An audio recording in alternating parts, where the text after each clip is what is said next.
Right గా మనతో పాటు ఉన్నారు మేకల కావ్య గారు. మాట్లాడదాం మేడం. నమస్తే మేడం. నమస్తే అండి. ఇప్పుడు కేటీఆర్ గారి బర్త్డే సందర్భంగా కూడా దాన్ని వదిలేసి విద్యార్థులకు న్యాయం జరగాలనే ఆకాంక్షతో ఈ రోజు కేటీఆర్ గారు ఇందిరా పార్క్ దగ్గర దీక్ష చేపట్టడం అనేది జరిగింది. ఈ సభ యొక్క ముఖ్య ఉద్దేశం ఏంటి అసలు? ఇప్పుడు చూసుకున్నట్లయితే ఇవాళ మా రామన్న పుట్టినరోజు. మేమందరం కూడా అంగరంగ వైభవంగా సెలబ్రేట్ చేసుకోవాలనే ఉద్దేశంతో ఉన్నాం. బట్ మా రామన్నకి ఏముండే విద్యార్థులకి సపోర్టుగా, అలాగే రైతులు కూడా ఆత్మహత్య చేసుకుంటున్నారు, వాళ్ళకి సపోర్టుగా ఇవాళ ఆయన పుట్టినరోజు జరుపుకోవట్లేదు.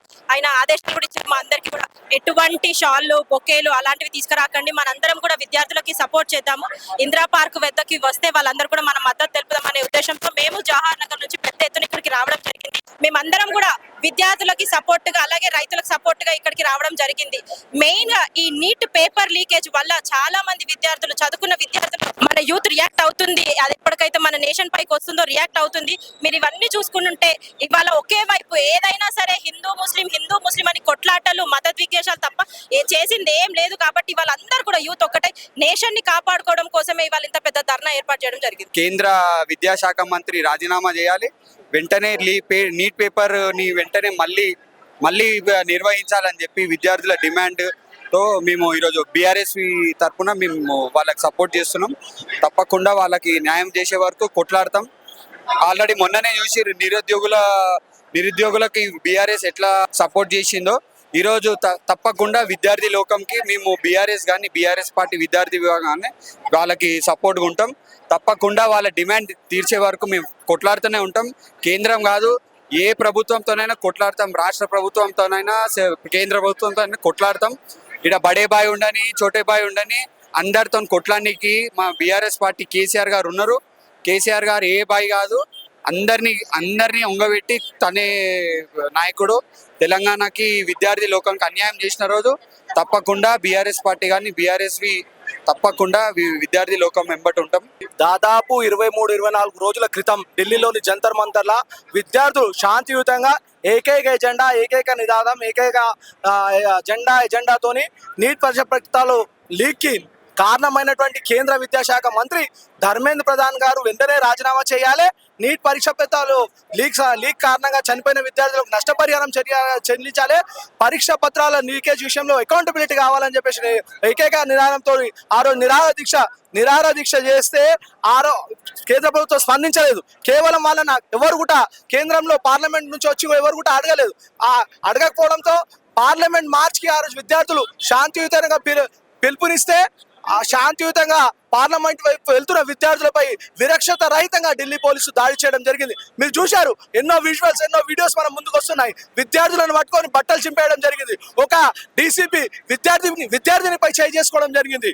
ఒక కట్టెలకు మూలలు గుచ్చి ఒక విద్యార్థులను నిరక్షత రహితంగా వాళ్ళకు కొట్టడం జరిగింది. మేము ఇప్పుడే ఒకటే డిమాండ్ చేస్తున్నాం. ఈ రోజు బీఆర్ఎస్ పక్షాన ఇక్కడ ధర్నా చౌక్ లో ధర్నా చేయడానికి కారణం ఒకటే, నీట్ పరీక్ష పేరుకి కారణమైనటువంటి కేంద్ర విద్యాశాఖ మంత్రి ధర్మేంద్ర ప్రధాన్ గారు రాజీనామా చేయాలి. దాంతో పాటు చనిపోయిన విద్యార్థులకు ₹1 కోటి నష్టపరిహారం ఇవ్వడంతో పాటు మొన్న శాంతియుతంగా ధర్నా చేస్తున్నటువంటి విద్యార్థులపై ఏదైతే విరక్షత రహితంగా ఏదైతే పోలీసులు లాఠీ చార్జ్ చేశారో వారందరిపైన చర్యలు తీసుకోవాలి. దీనికి కేంద్ర ప్రధానమంత్రి వెంటనే విద్యార్థులకు రాజీనామా చేసి ధర్మేంద్ర ప్రధాన్ బర్తరఫ్ చేయాలని చెప్పేసి మేము డిమాండ్ చేస్తా ఉన్నాం. రైట్, ఇప్పుడు బీఆర్ఎస్ పక్షాన మీరు పోరాడుతున్నారు. అయితే దీని పక్షాన కూడా ఆల్మోస్ట్ చాలా మొన్న సదస్సు నిర్వహించడం జరిగింది. అయితే ఇప్పుడు ఇంకోటి ఏంటంటే కేంద్ర ప్రభుత్వం నుంచి ఒక పిఎం గారు నిన్న ఒక వీడియోను రిలీజ్ చేయడం అనేది జరిగింది.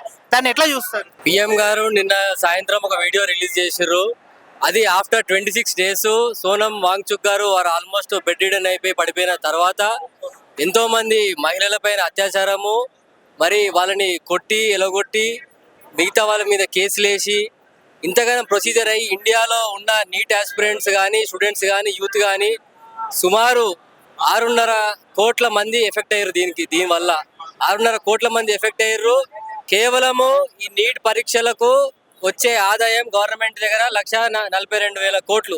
కానీ మన గవర్నమెంట్ కేంద్ర ప్రభుత్వం ఎడ్యుకేషన్ దానికి బడ్జెట్ పెట్టేదే 1,50,000 కోట్లు. అంటే జస్ట్ ఒక నీట్ ఎగ్జామ్ కాదు, మన యూపీఎస్సీ కానీ నీట్ కానీ ఎస్ఎస్సీస్ కానీ సిబిఎస్ఈస్ కానీ ఇవన్నిటి కలిపితే కూడా 1,50,000 కోట్లు. వెంటనే మా డిమాండ్ ఏంటంటే నరేంద్ర మోడీ గారు చెప్పారు, బాగానే ఉంది, ఫాస్ట్ ట్రాక్ కోర్ట్స్ ఇవన్నిటిపైన ఇప్పుడు నమ్మకం లేదు. Everything can be managed under Modi's regime అని చెప్పి అది ఉన్నది. కాబట్టి ఫాస్ట్ ట్రాక్ కోర్ట్ ఇవన్నీ కాకుండా ముఖ్యంగా ఫస్ట్ ధర్మేందర్ ప్రధాన్ గారిని రిజైన్ చేసి, నంబర్ 2 ఎడ్యుకేషన్ బడ్జెట్ ని 1,50,000 కోట్ల నుంచి 5,50,000 కోట్ల వరకు పెంచి, 3 నీట్ పరీక్షల మీద సూసైడ్ చేసుకున్న వాళ్ళు 22 మందికి ఒక్కొక్కరికి ₹1,50,00,000 చెప్పున నష్టపరిహారం ఇచ్చి, మళ్ళీ ఇంకొకసారి ఒక ఎడ్యుకేషన్ మినిస్టర్ ఫెయిల్ కాకుండా సిస్టమ్ ని బలోపేతం చేసి పెట్టాలని చెప్పి మా ఒక యూత్ స్టూడెంట్స్ యొక్క డిమాండ్ తరఫున మేము ఈరోజు పటాన్ చెరువు నుంచి సుమారు 1,500 మంది గూడెం మైపాల్ రెడ్డి ఎమ్మెల్యే గారి ఆధ్వర్యంలో ఈరోజు ఈ ధర్నా చౌక్ దగ్గరకు వచ్చి కేటీఆర్ గారితో పాటు కేటీఆర్ గారి పిలుపు మేరకు కేటీఆర్ గారి బర్త్డే నాడు ఈరోజు వచ్చి ఇక్కడ మేము ప్రొటెస్ట్ చేయడం జరుగుతున్నది.